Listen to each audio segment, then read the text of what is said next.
Assalamualaikum warahmatullahi wabarakatuh. Kembali lagi dengan Ibu Dina. Ibu akan mengajar mata pelajaran IPS kelas 7 dengan topik letak dan luas wilayah Indonesia. Nah, sebelumnya kita sudah mempelajari mengenai ruang dan interaksi antar ruang. Nah, itu ada tentang peta. Kalau kalian punya peta, sekarang bisa dibuka atlasnya. Silakan dibuka mengenai luas dan letak Indonesia. Nah, buka peta Indonesia kalau kalian punya atlasnya di rumah ya. Nah, kemudian di sini juga sudah Ibu sajikan ada ilustrasi mengenai peta Indonesia. Nah, pertanyaan Ibu yang pertama adalah, menurut kalian mengapa Indonesia disebut sebagai negara kepulauan? Nah, Indonesia disebut sebagai negara kepulauan karena terdiri dari banyak pulau. Wilayah daratannya saja itu seluas 1.922.570 km persegi. Kemudian daerah perairannya itu lebih luas. Nah, 3.257.483 km persegi. Nah, setiap negara itu mempunyai ciri khas. Ciri khasnya itu bisa dilihat dari letak geografis, kemudian letak geologis, kemudian letak astronomis, dan sebagainya. Nah, kali ini akan kita pelajari bersama. Oke. Nah, yang pertama, letak Indonesia berdasarkan letak geografis. Nah, di sini Ibu ambilkan ilustrasi lagi mengenai batas negara kesatuan Republik Indonesia. Dilihat dari batas negara bagian timur itu ada Papua Nugini, kemudian ada Samudra Pasifik. Nah, kemudian kita lihat di sebelah sini ada sisi barat, itu berbatasan dengan apa nih? Dengan Samudra Hindia.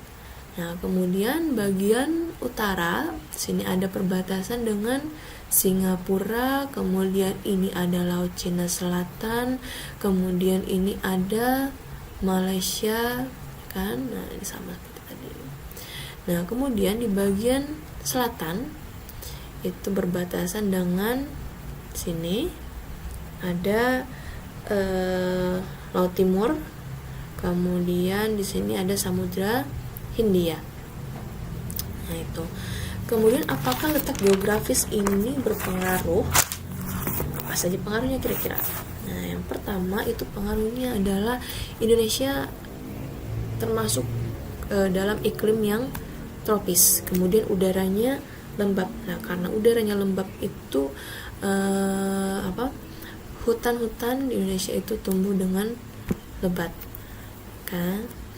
Nah, kemudian yang selanjutnya yakni letak geologis. Nah, kalau letak geologis itu terdiri dari dua buah rangkaian pegunungan besar di dunia, yakni rangkaian pegunungan Mediterania dan Sirkum Pasifik. Nah, kemudian terdiri dari lempeng litosfer, yakni lempeng Pasifik, kemudian lempeng Eurasia, kemudian lempeng Indonesia, Australia. Nah, kemudian Indonesia terletak pada 3 daerah dangkalan, yakni dangkalan Sunda, kemudian dangkalan Sahul, kemudian daerah Laut Pertengahan Australia Asiatis. Nah, itu.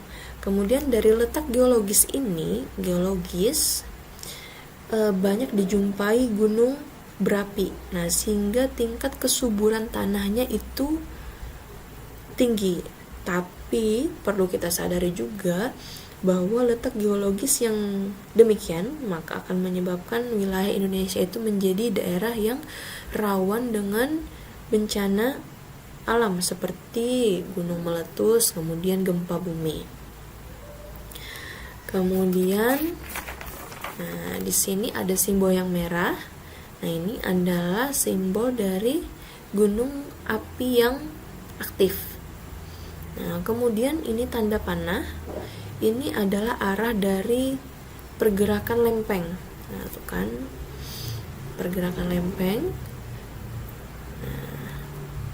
Tuh ya, jadi letak geologis kita itu berdasarkan susunan batuan yang ada pada bumi.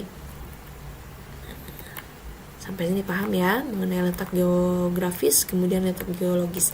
Nah, yang ketiga itu adalah letak astronomis. Nah, letak astronomis Indonesia itu berada pada 6 derajat lintang utara, garis lintang utara, kemudian sampai dengan 11 derajat lintang selatan, kemudian 95 derajat bujur timur, kemudian sampai dengan 141 derajat bujur timur. Itu ya, jadi Indonesia berada pada letak astronomis 6 derajat lintang utara sampai dengan 11 derajat lintang selatan, kemudian 95 derajat bujur timur sampai 141 derajat bujur timur. Nah, letak astronomis ini akan mempengaruhi waktu yang ada di Indonesia. Seperti yang kita ketahui bahwa Indonesia terdiri dari 3 daerah waktu, yakni daerah WIB, waktu Indonesia bagian barat, kemudian waktu Indonesia bagian tengah, WITA, kemudian waktu Indonesia bagian timur, yang mana semua itu terdapat perbedaan selisihnya 15 derajat sama kurang lebih 60 menit atau 1 jam. Nah, kemudian yang keempat adalah letak geomorfologis. Kalau letak geomorfologis itu berdasarkan tinggi rendahnya area terhadap permukaan air laut atau dilihat dari bentuk permukaan bumi. Nah, itu yang pengaruhnya. Yang pertama adalah perbedaan suhu udara. Yang kedua, variasi mata pencarian. Yang ketiga, jenis tanaman. Nah, sekarang sampai sini dulu Ibu ambilkan contoh. Nah, di sini Ibu ada buah apel, kemudian buah naga. Nah, kalau buah apel itu dia bisa tumbuh atau bertahan hidup pada ketinggian 700 sampai 1200 dpl di atas permukaan laut. Kemudian suhu udara itu 16 sampai dengan 25 derajat Celcius.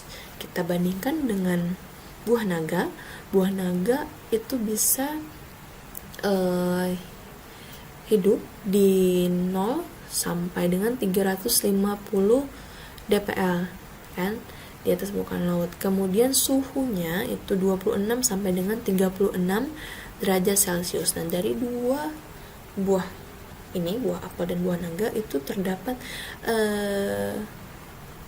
perbedaan ketahanan mereka hidup kan. Jadi yang kalau ini dia bisa hidup di dataran yang lebih tinggi, kemudian ini dataran yang lebih rendah, dan suhunya pun berbeda. Kalau ini lebih dingin, kalau ini dia 26 sampai dengan 36 derajat Celcius bisa tumbuh. Nah, itu salah satu contoh dari pengaruh letak geomorfologis. Kemudian yang D itu ada kandungan mineral batuan. Kemudian yang E adalah kepadatan penduduk. Nah, yang selanjutnya letak maritim. Kalau letak maritim itu adalah mengenai perbatasan laut Indonesia. Nah, kalau di sini kita lihat bahwa Indonesia itu berbatasan dengan 3 lautan besar. Kalau bagian timur ada Samudra Pasifik, kemudian bagian selatan itu berhadapan dengan Samudra Hindia, kemudian bagian utara berhadapan dengan Laut Cina Selatan. Nah, kemudian ada letak ekonomis, itu ditinjau dari jalur dan kehidupan ekonomi suatu negara terhadap negara lain. Kemudian letak sosiokultural ditinjau dari keadaan sosial dan budaya daerah yang bersangkutan terhadap daerah di sekelilingnya. Hal ini biasanya menyebabkan akulturasi budaya, karena Indonesia itu terletak di simpang 4 jalan antara benua Asia dan Australia yang terdiri dari berbagai bangsa. Oke, baik, kita sampai ke bagian evaluasi. Di sini ada 5 soal yang sudah mencakup mengenai letak dan luas Indonesia. Silahkan kalian jawab. Nah, silahkan. Kemudian kalau sudah selesai, nah nanti pada pertemuan selanjutnya kita akan membahas mengenai ini, potensi Indonesia berupa sumber daya alam dan perairan. Oke, baik, sampai sini selesai. Terima kasih atas perhatiannya. Kita bertemu lagi di pertemuan selanjutnya. Terima kasih. Wassalamualaikum warahmatullahi wabarakatuh.